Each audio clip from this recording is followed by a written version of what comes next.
Kirchhoff rules R loss ಬಗ್ಗೆ ನಾವಿಲ್ಲಿ ಓದ್ತಾ ಇದ್ದೀವಿ. 1842 ಅಲ್ಲಿ ಕಿರ್ಚಾಫ್ ಅವ್ರು ಹೇಳ್ತಾರೆ. ಸಾರಿ, ತುಂಬ ಲೇಟಾಗಿ ವಿಡಿಯೋನ ಕೊಡ್ತಾ ಇದ್ದೀನಿ. ಆ್ಯಕ್ಚುಲಿ ಈ ಥರ GPT ಓದುವಾಗ ನಾನು ಈ ಥರ ಆಗ್ತಾನೇ ಇರಲಿಲ್ಲ. ಅವತ್ತೇ ಮುಗೀತಾ ಇತ್ತು. ಇನ್ನು ಎಕ್ಸ್ಟ್ರಾನೇ ಮಾಡೋವಷ್ಟು ಟೈಮ್ ಸಿಗ್ತಿತ್ತು, ಕೆಪಬಿಲಿಟಿನೂ ಇತ್ತು ಅಂತಲೂ ಹೇಳ್ಬೋದು. ಯಾಕೆ ಈಗ ಆಗ್ತಿಲ್ಲ ಅಂದರೆ ವರ್ಕು, ಮಗಳು ಇದ್ದಾಳೆ, ಹಾಗಾಗಿ ಸ್ವಲ್ಪ ಲೇಟ್ ಆಗ್ತಿದೆ. Really sorry. ನನ್ನನ್ನೇ ನಂಬ್ಕೊಂಡಿರೋರಿಗೆ ಅಂತಲೇ ನಾನು ವಿಡಿಯೋ ಮಾಡ್ತಾ ಇರೋದು. ಸಾಧ್ಯ ಆದಷ್ಟು ನನ್ನ ಕೈಲಾದಷ್ಟು ನಾನು ಹೆಲ್ಪ್ ಮಾಡ್ತಾಯಿದ್ದೀನಿ. So let's start with Kirchhoff's first ಲಾ. ಇವೆಲ್ಲವೂ ಬೇಸಿಕಲಿ ನೀವು ಅರ್ಥ ಮಾಡ್ಕೋಬೇಕು, ಕನ್ಸರ್ವೇಷನ್ ಆಫ್ ಎಲೆಕ್ಟ್ರಿಕ್ ಚಾರ್ಜ್ ಮತ್ತು ಎನರ್ಜಿಗೆ ರಿಲೇಟೆಡ್ ಆಗಿರುವಂತಹ ಲಾಸ್. ಅದ್ರ ಬೇಸಲ್ಲೇ ಇಟ್ಕೊಂಡ್ಬಿಟ್ಟೆ. ಅದ್ರ ಬೇಸಿಕ್ ಯಾವುದಕ್ಕೆ ರಿಲೇಟೆಡ್ ಆಗಿದೆ ಅಂದರೆ ಇದು ಒಂದು ಕ್ವಶನ್ ಬಂದಿತ್ತು, ಹಾಗಾಗಿ ನಾನು ಇದನ್ನು ಮೆನ್ಷನ್ ಮಾಡಿದ್ದು. ಇಲ್ಲೇ ಇರುತ್ತೆ. ಓದುವಂತಹ ವೇಸ್ ನಮ್ಮದು ಕಂಪ್ಲೀಟಾಗಿ ಅರ್ಥ ಮಾಡ್ಕೊಳ್ಳೋದಕ್ಕೆ ಟ್ರೈ ಮಾಡಬೇಕು.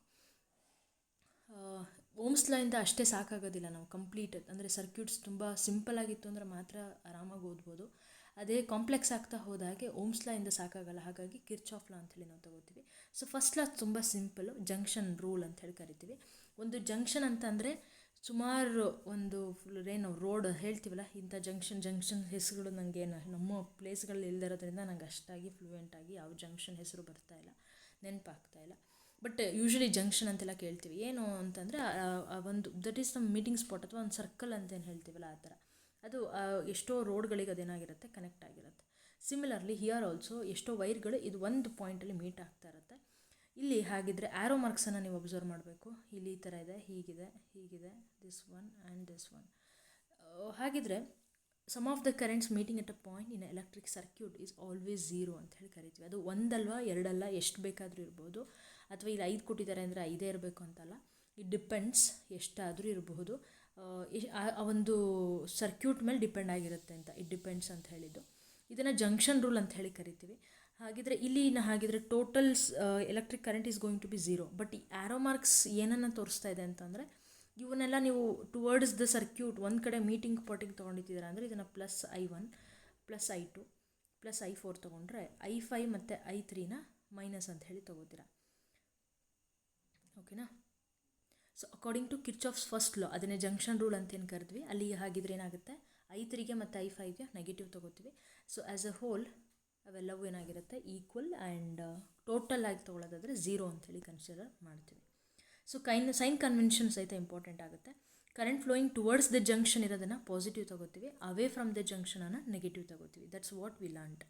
ಫಸ್ಟ್ ಲಾ ತುಂಬ simple, junction related. Second law ಬಂದ್ವಿ, that is also called as Kirchhoff's voltage rule ಅಂತ ಹೇಳಿ ಕರಿತೀವಿ. KVL ಅಂತಲೂ ಕರಿತಿರ್ತಾರೆ, ಕಿರ್ಚಾಫ್ ವೋಲ್ಟೇಜ್ ಲಾ ಅಂತ ಹೇಳಿ. So algebraic sum of the changes in the potential, ಅಂದರೆ ಇಲ್ಲಿ ವೋಲ್ಟೇಜ್ ಬಗ್ಗೆ, ಪೊಟೆನ್ಷಿಯಲ್ ಡಿಫ್ರೆನ್ಸ್ ಬಗ್ಗೆ, EMF ಬಗ್ಗೆ ನಾವು ಮಾತಾಡ್ತಾ ಹೋಗ್ತೀವಿ. Around any closed loop involving resistor and cell.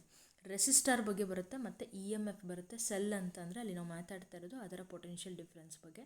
Is in the loop is zero ಅಂತ ಹೇಳ್ತಿದ್ದಾರೆ. ಸೊ ನೋಡೋಣ, ಹೆಚ್ಚು ತೊಗೊಳೋದಕ್ಕಿಂತನೂ ಇದಕ್ಕೆ ಲೂಪ್ ರೂಲ್ ಅಂತಲೂ ಸಹಿತ ಕರೀತಾರೆ. ಅಲ್ಲಿ ಜಂಕ್ಷನ್ ರೂಲ್, ಇದು ಲೂಪ್ ರೂಲ್ ಅಂತ ಹೇಳಿ ಕರೀತಾರೆ. ಈಗ ಇಲ್ಲಿ ಒಂದು ಲೂಪನ್ನು ತಗೊಳ್ತಾ ಇದ್ದಾರೆ, ಕ್ಲೋಸ್ಡ್ ಸರ್ಕ್ಯೂಟು ABCDA, ಇಲ್ಲಿಂದ ಸ್ಟಾರ್ಟ್ ಮಾಡಿಕೊಂಡು DA ಇಲ್ಲಿ ವಾಪಸ್ ಬರ್ತಿದೆ. ಇಲ್ಲಿ 2 ಸೆಲ್ಸ್ಗಳನ್ನು ಅದರದ್ದು EMF E1 E2 ಅಂತ ಹೇಳಿ ತಗೋತಾರೆ. ಆ್ಯಂಡ್ ನಮಗೆ ಆಲ್ರೆಡಿ ಗೊತ್ತಿದೆ, current always flow from higher potential, ಅಂದರೆ ಪ್ಲಸ್ಸಿಂದ ಮೈನಸ್ ಕಡೆ ಹರಿಯುತ್ತೆ, ಹೈಯರ್ ಪೊಟೆನ್ಷಿಯಲಿಂದ ಲೋವರ್ ಪೊಟೆನ್ಷಿಯಲ್ ಕಡೆ ಹರಿಯುತ್ತೆ ಅಂತ ಹೇಳಿ. ಆ್ಯಂಡ್ ಇಲ್ಲಿ R1 R2 R3 R4 R5 ರೆಸಿಸ್ಟಾರ್ಸ್ಗಳನ್ನು use ಮಾಡ್ತಾ ಇದ್ದಾರೆ. ಮತ್ತೇನು ಹೇಳ್ಬೋದು ಇದರಲ್ಲಿ. ಆ್ಯಂಡ್ ಆ್ಯರೋ ಮಾರ್ಕ್ಸನ್ನು ಅಬ್ಸರ್ವ್ ಮಾಡಿ, ಹೀಗಿದೆ. ಅಂದರೆ ಕರೆಂಟ್ ಈಸ್ ಫ್ಲೋಯಿಂಗ್, ಈ ಒಂದು ಲೂಪನ್ನು ನಾನು ತೊಗೊಂಡೆ ಅಂದರೆ ABCBಗೆ ತೊಗೊಂಡೆ ನಾನು ಅಂತ ಅಂದರೆ ಕರೆಂಟ್ ಹೀಗೆ, ಅಂದರೆ ಆ್ಯಂಟಿ ಕ್ಲಾಕ್ ವೈಸ್ ಅಥವಾ ಕೌಂಟರ್ ಕ್ಲಾಕ್ ವೈಸ್ ಅಂತ ಇನ್ನೊಂದು ರೀತಿಯಲ್ಲಿ ಹೇಳ್ತಾರೆ. ಕರೆಂಟ್ ಹೀಗೆ ಬರ್ತಾ ಇದೆ ಅಂದರೆ ಹೈಯರ್ ಪೊಟೆನ್ಷಿಯಲಿಂದ ಲೋವರ್ ಪೊಟೆನ್ಷಿಯಲ್ ಕಡೆ ಹೋಗ್ತಾ ಇದೆ. ಸೊ ಅದನ್ನು ನಾವು ನೆಗೆಟಿವ್ ಅಂತ ಹೇಳಿ ಕನ್ಸಿಡರ್ ಮಾಡ್ತೀವಿ.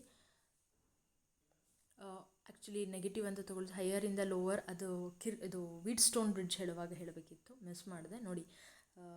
ಈ ಥರ ನಾವು ಹೇಳುವಾಗ ಮಿಸ್ ಆಗ್ತಿದೆ ಅಂದಾಗ ಅಲ್ಲೇ ಕರೆಕ್ಷನ್ ಮಾಡ್ಕೊಂಡ್ವಿ ಅಂತಂದರೆ ಅದು ಮರ್ತು ಹೋಗೋದಿಲ್ಲ. ಸೊ ಹೌದಾ ಅನ್ನೋದನ್ನು ಕನ್ಫರ್ಮ್ ಮಾಡ್ಕೋಬೇಕು. ಸೊ ಇಲ್ಲಿ ಏನಾಗ್ತಿದೆ ಅಂದರೆ E1 ಏನಾಗ್ತಾ ಇದೆ, sending current in anticlockwise ಅವರೇ ಕೊಡ್ತಾ ಇದ್ದಾರೆ. And E2 is sending the current in clockwise direction. ಕರೆಕ್ಟಾ?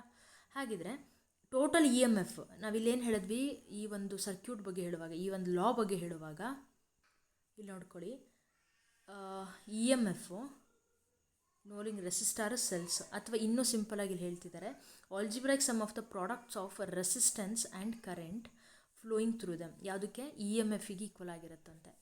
ಅದನ್ನೇ ತಾನೆ. ಹಾಗಾಗಿ ಫಸ್ಟ್ ಒಂದು ಕಡೆ ಇ ಎಮ್ ಎಫ್ ಮಾತಾಡ್ತಾರೆ, ನೆಕ್ಸ್ಟ್ ಐ ಆರ್ ಬಗ್ಗೆ ಮಾತಾಡ್ತಾರೆ. ಓಕೆನಾ? So I hope you are observing. ಇಲ್ಲಿ ಇನ ತೊಗೊಂಡಿದ್ದಾರೆ, ಇ ಎಮ್ ಎಫ್ ಅನ್ನೋ ಬಗ್ಗೆ ಮಾತಾಡ್ತಿದ್ದಾರೆ. ಕ್ಲಾಕ್ ವೈಸನ್ನೇ ನಾವು ನೆಗೆಟಿವ್ ಅಲ್ಲಿ ತೊಗೊಳ್ತೀವಿ, ನೆನಪಲ್ಲಿರಲಿ, E1 - E2. So I1 and I2 flow in anti-clockwise direction while I3 flowing in a clockwise direction. I3 is flowing in a clockwise, yes. I1 anti-clockwise, I2 is also anti-clockwise, ಅದನ್ನೇ ಅವ್ರು mention ಮಾಡಿದ್ದಾರೆ. So therefore clockwise ಇದಕ್ಕೆ negative ತೊಗೋತೀವಿ. So multiplied with the resistance. So according to the Kirchhoff second law, ABCAಗೆ ನಾವು apply ಮಾಡ್ಕೊಂಡ್ವಿ ಅಂದರೆ ಅವೆರಡನ್ನ equate ಮಾಡ್ಕೋತೀವಿ, ಎರಡು ಈಕ್ವಲ್ ಅಂತ ಹೇಳ್ತೀವಿ. ಸೊ ಬಟ್ ACDAಗೆ ಅಂತ ತೊಗೊಂಡಾಗ, ಇಲ್ಲಿರುವಂಥ ACDAಗೆ ತೊಗೊಂಡ್ವಿ ಅಂದರೆ, ಈ ಲೂಪಿಗೆ ತೊಗೊಂಡ್ವಿ ಅಂದರೆ, we have only E2 here, ಅಂದರೆ ಅಲ್ಲಿ ಒಂದೇ ಇ ಎಮ್ ಎಫ್ ಇರೋದು. ಹಾಗಾಗಿ ಕ್ಲೋಸ್ ಲೂಪ್, ಈ ಸೆಕೆಂಡ್ ಲೂಪಿಗೆ ಏನಾಗುತ್ತೆ ಅಂದರೆ ಓನ್ಲಿ E2ನ ನಾವು ಕನ್ಸಿಡರ್ ಮಾಡ್ತೀವಿ. ಓಕೆನಾ? ಆ್ಯಂಡ್ ಇಲ್ಲಿ ಎಲ್ಲದೂ ಪಾಸಿಟಿವ್ ತೊಗೊಂಡಿದ್ದಾರೆ. ಯಾಕಿರಬಹುದು? ಇಲ್ಲಿ ಹೈಯರ್ ಪೊಟೆನ್ಷಿಯಲ್, ಲೈಕ್ ಇಲ್ಲಿಂದ ನಾವು ಹಿಂಗೆ ತೊಗೋತಾ ಇದ್ದೀವಲ್ಲ, ಆ್ಯರೋ ಮಾರ್ಕ್ಸ್ ಎಲ್ಲ ಒಂದೇ ಡೈರೆಕ್ಷನಲ್ಲಿದೆ. ಆ್ಯಂಡ್ ಆ್ಯಂಟಿ ಕ್ಲಾಕ್ ವೈಸ್ ಇದೆ. ಮೋರ್ ಓವರ್ ಒಂದೇ ಡೈರೆಕ್ಷನ್ ಅಂತ ಹೇಳೋದಕ್ಕಿಂತನೂ ಆ್ಯಂಟಿ ಕ್ಲಾಕ್ ವೈಸ್ ಇದೆ. ಹಾಗಾಗಿ so plus I4 R4 plus I5 R5 plus I3 R3 ಪ್ಲಸ್. So this is about Kirchhoff second ಲಾ.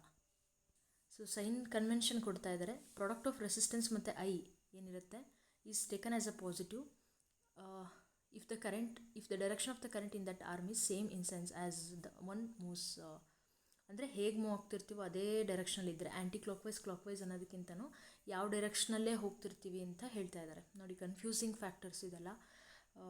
ಪುನಃ ಬರೆದ್ಬಿಟ್ಟು ಓದ್ಕೊಳ್ಳಿ ಚೆನ್ನಾಗಿ. ಇದೇ ಸೆಂಟೆನ್ಸನ್ನು ಓದ್ಕೊಳ್ಳಿ.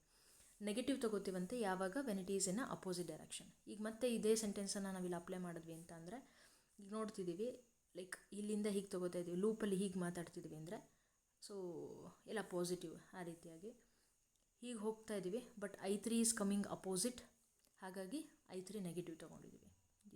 ನಾನು ಇದನ್ನು ಆ್ಯಕ್ಚುಲಿ ಓದಿದ್ದೀನಿ, ಅರ್ಥ ಆಗಿದೆ, ನನಗೆ ತಿಳ್ಕೊಂಡಿದ್ದೀನಿ. ನೋಡಿ, ನನಗೆ ಪಾಠ ಮಾಡುವಾಗ ಮತ್ತೆ ನಂಗೆ ಮಿಸ್ ಆಯಿತು. This is actually the confusing factor. ಇದನ್ನು ಕ್ಯಾಚ್ ಮಾಡಬೇಕು, ಇದನ್ನು ಪದೇ ಪದೇ ನೆನಪಿಸ್ಕೋಬೇಕು ಅನ್ನೋದು ಮ್ಯಾಟ್ರು. ಇದನ್ನು ನಾನು ಮೆನ್ಷನ್ ಮಾಡ್ತಿರೋದು ಏನು ಉದ್ದೇಶ ಅಂದರೆ, ನೀವೂ ಅದನ್ನು ಕಲೀಲಿ ಅಂತ ಹೇಳಿ. ವೈಲ್ ಟ್ರಾವರ್ಸಿಂಗ್ ಎ ಲೂಪ್ ಉಲ್ಟಾ ತಗೋತಿದ್ದೀರಾ ಅಂದರೆ, the E M F of the cell is taken negative if negative pole of the cell is encountered first, otherwise positive. So that's it. Confusing ಆಗಿದೆ. ಮತ್ತೊಮ್ಮೆ ಕೂತ್ಕೊಂಡ್ಬಿಟ್ಟು ಓದಿ ಕನ್ನಡದಲ್ಲಿ ಬರ್ಕೊಳ್ಳಿ, ಇನ್ನೂ ಒಳ್ಳೆಯದು, ಚೆನ್ನಾಗಿ ನೆನಪಲ್ಲೇ ಇರುತ್ತೆ. ಅಂದರೆ ಬ್ಯಾಟ್ರಿದು ನೆಗೆಟಿವ್ ಫಸ್ಟ್ ನಮಗೆ ಸಿಕ್ತು ಅಂದರೆ, ಇಲ್ಲಿಂದ ಸ್ಟಾರ್ಟ್ ಮಾಡ್ಕೊಳ್ತಿದ್ದೀವಿ, ನೆಗೆಟಿವ್ ಎಂಡ್ ಫಸ್ಟ್ ಸಿಗ್ತಿದೆ ಅಂದರೆ, ಆಗ ಅದನ್ನು ನೀವು ನೆಗೆಟಿವ್ ತೊಗೋಬೇಕು. ಇಲ್ಲಾಂದರೆ ಆ್ಯಸ್ ಇಟ್ ಈಸ್ ಹೇಗಿರುತ್ತೋ ಅದೇ ಪಾಸಿಟಿವ್ ತೊಗೋತೀವಿ ಅಂತ ಹೇಳ್ತಿದ್ದಾರೆ. ಇದ್ರ ಬಗ್ಗೆ ಹೆಚ್ಚುವರಿ ಬೇಡ, ಇಷ್ಟನ್ನು ತಿಳ್ಕೊಂಡಿರಿ. ಫಸ್ಟ್ ರೌಂಡಲ್ಲಿ ಇಷ್ಟು ಸಾಕು. ಸೆಕೆಂಡ್ ರೌಂಡ್ ಸ್ಟಡೀಸ್ ಮಾಡುವಾಗ ಇನ್ನು ಹೆಚ್ಚಿಗೆ ಏನು ಓದಬೇಕು ಅದನ್ನು ಓದುವಂತ್ರಿ. That's it for Kirchhoff law.